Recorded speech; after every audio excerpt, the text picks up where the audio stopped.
Good morning, dear students, and welcome to the very last part of our chapter on cell biology and biotechnology.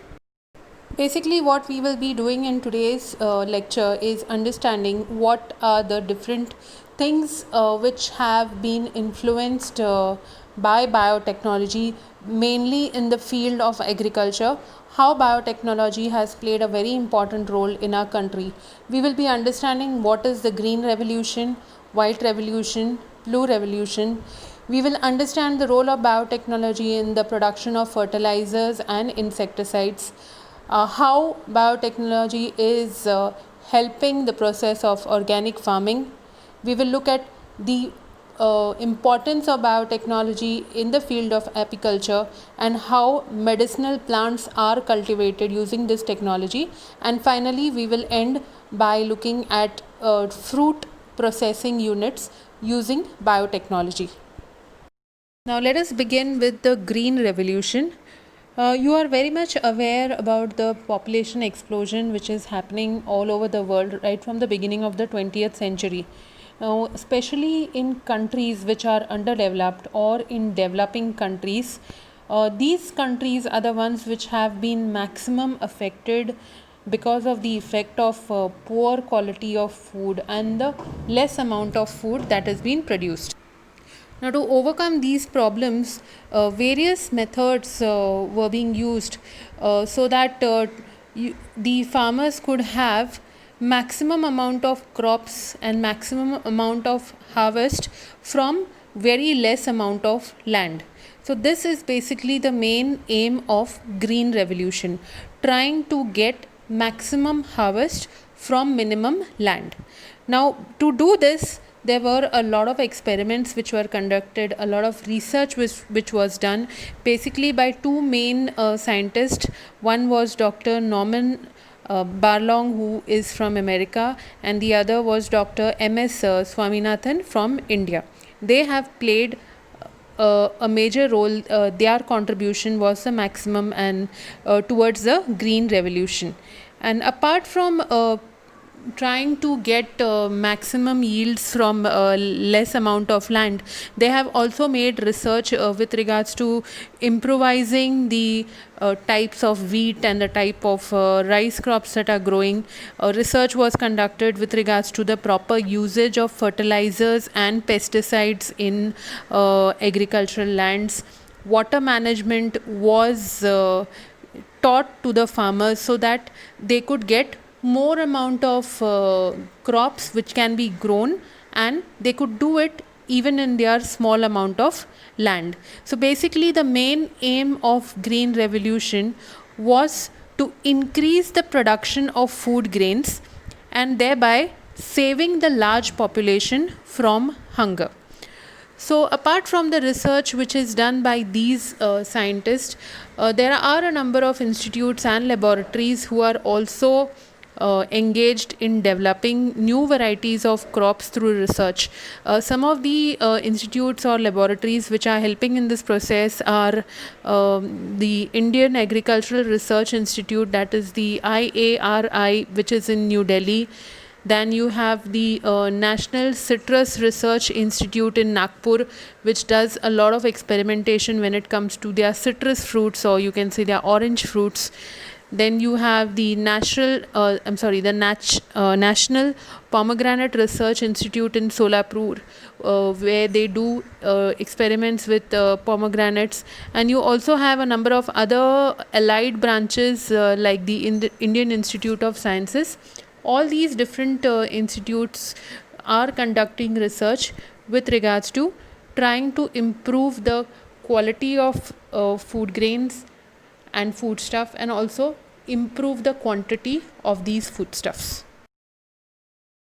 Next, we look at the white revolution. Now, various parts of India are very much famous for the amount of milk which is produced in those parts, and also the types of milk products which are available in those parts.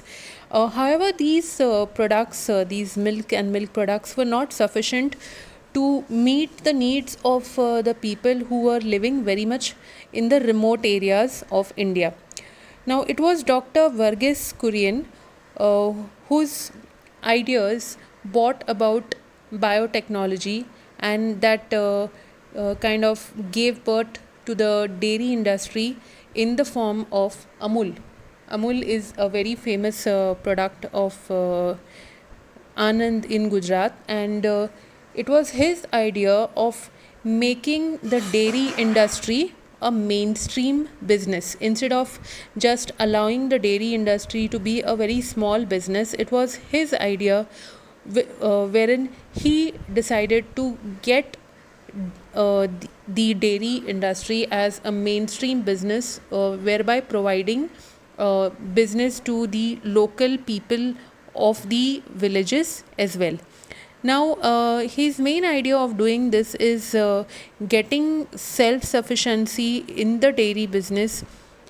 What I mean to say over here is that the people should get enough amount of money by selling their products to the factories which process milk. So there was self sufficiency which was achieved in this business. And apart from this, apart from giving some kind of benefit to the farmers, various experiments were also performed with regards to quality control for the milk which was supplied to the dairies, to the industries. Newer dairy products were produced, and preservation, how to preserve those products, that was also taken care of. And that is why people now from all over the world are now preferring to get things from their local dairies. Next, we look at Blue Revolution. Now, Blue Revolution mainly involves the production of various useful aquatic organisms. So, it can be aquatic plants or aquatic animals. Now, farm ponds and fishes are very common in the East Asian countries. East Asian basically means in India, in China, in Bangladesh. All these countries are very much self sufficient when it comes to fishes and aquatic plants. However, the people have never thought about cultivating fishes for their own profit. They have been till now consuming fish on a personal level. So that is why the government has made many changes with regards to laws, with regards to fishing, so that the people start taking up fishing as a professional, with a professional sense of idea. And the government has also increased, the government has made a promise of increasing the production of fishes by encouraging the people for taking up the business of pisciculture. And special provisions have been made by launching the program which is called as the Neel Kranti mission, which was launched in 2016. The government has offered subsidies of up to 50 to 100% subsidies to the people who are taking up this particular business. So marine as well as freshwater, that is saltwater, as well as freshwater fishery is possible on a large scale. So many fishes like rohu, katla, shrimps, lobsters, crabs, all these are being cultured on a very large scale under pisciculture. So this is basically what Blue Revolution is all about. Next, we have a look at how biotechnology is playing an important role in the production of fertilizers and insecticides. Now, we all know that fertilizers which are used in agriculture can be of two types, that is organic as well as chemical. Now, apart from the use of fertilizers, farmers have to take a care of a lot of other important factors so that it helps in the production of good crops, healthy crops, as well as it increases the yield which they receive from their farmlands. So one of the things that they have to take care of is the water holding capacity of the soil.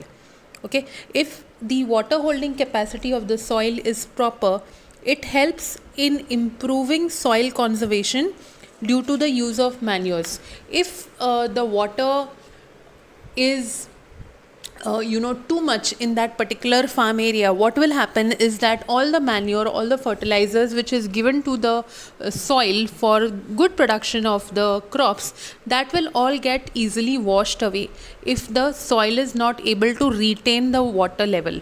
Okay, so that is also something that the farmers have to take care of. Then apart from that, that the uppermost layer of the soil is very important for farming, because this is where the humus formation takes place. That is all your dead leaves and dead remains of plants and animals. It gets decomposed and forms the topmost layer of the soil, which is called as a humus. So apart from that, there are various essential elements which are required by the crops, that is nitrogen, potassium and phosphorus. This is required by the plants. This is made available to the crops with the help of earthworms and fungi. So this is one way in which these important elements are provided to the soil. Apart from this, now people are also working on soilless farming, where farming is done without soil. This is basically hydroponics. And when they are using hydroponics for growing crops, liquid chemical fertilizers are required over there. We cannot use solid fertilizers over there. You have to use fertilizers which are in the liquid form. However, if any kind of chemical fertilizers are used over here, what will happen is that it will have a lot of harmful effects on the crops. So the amount of chemical fertilizers which are being used has to be reduced, and on the other hand, the amount of organic fertilizers which are being used has to be increased, so that the use of chemical fertilizers does not decrease the fertility of the soil. Then what about insecticides? Now, though the natural immunity of plants can prevent infections, use of insecticide is not under control. So although biotechnology is making plants self-sufficient, wherein they can destroy their pest or the insects which are attacking them, still we cannot control the use of insecticides by farmers. So there are certain animals, you can say, which cannot be controlled, like attack of the crops by frogs, by birds, or by different types of large insects. These cannot be basically controlled by plants which are able to produce their own inbuilt insecticides. So for them, pesticides or insecticides have to be used as a type of poison. Now this poison can enter the food web through the water or through the soil, and because of this, biomagnification can take place, wherein the people who are ingesting or eating these food can also get affected. So various pesticides like DDT, malathion, chlorophenols, all these are very dangerous insecticides which are being used by the farmers. But now there is a lot of research being done with regards to getting some kind of biological insecticides and making the farmers aware about the bad effects of chemical insecticides. Now let us have a look at organic farming. You must have seen a lot of commercials with regards to organic things available now, like organic rice, organic dal, organic different types of products which are all organic. So organic farming and organic products have now become kind of a very in thing, and organic products are being available, and the demand for it is increasing a lot in today's world. So chemical fertilizers and pesticides which were being used by the farmers on a very large scale, these poisonous chemicals have reached human beings through food and water, and their adverse effects, the bad effects of these chemical fertilizers and pesticides, are now being seen on the humans as well as on the environment.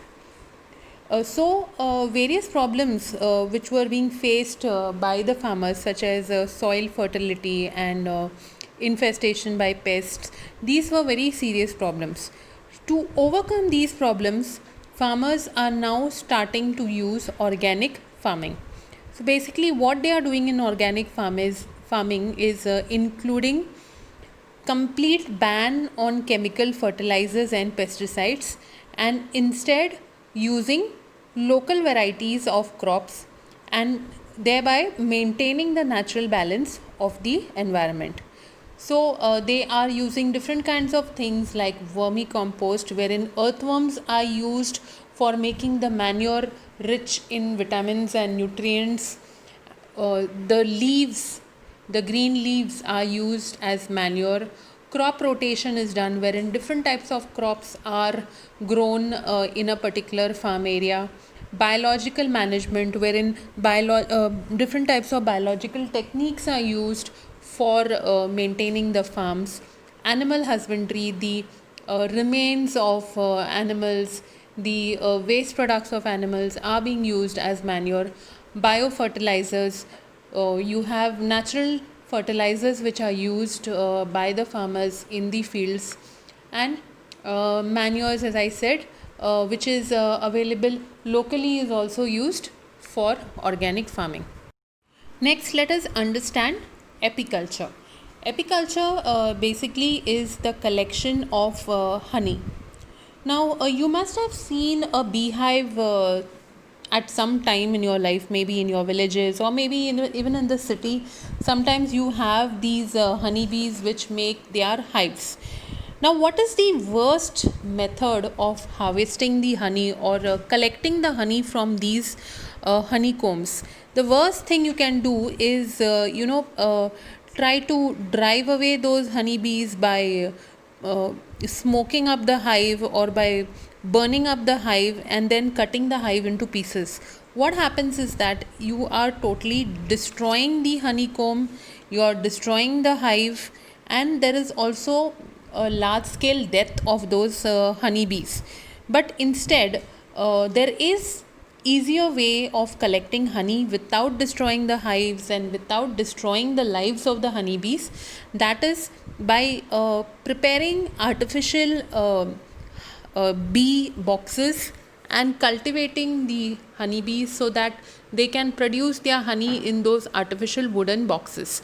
So this particular is a very profitable business which is being carried out by many farmers, and they have been making a lot of money through this particular industry called as the apiculture industry. Next, we look at cultivation of medicinal plants. We all know that India is blessed with a lot of medicinal plants. We have Indians have been truly gifted with a great biodiversity of plants, and many of these plants have a lot of medicinal uses. And our Indians are also having a very strong relationship with nature when it comes to using different products given to us by nature in our day-to-day life. So we have a very great tradition of Ayurveda, which is used for curing a number of diseases with the help of natural sources of plants. It's not only something that we are doing now, but this was done from earlier days as well, wherein medicinal plants were collected from the forest. But now, due to industrialization, due to commercialization, due to urbanization, the amount of forests in India is slowly reducing. So, because of this, because of the reduction in the forest area, medicinal plants are also slowly becoming rare or even getting extinct.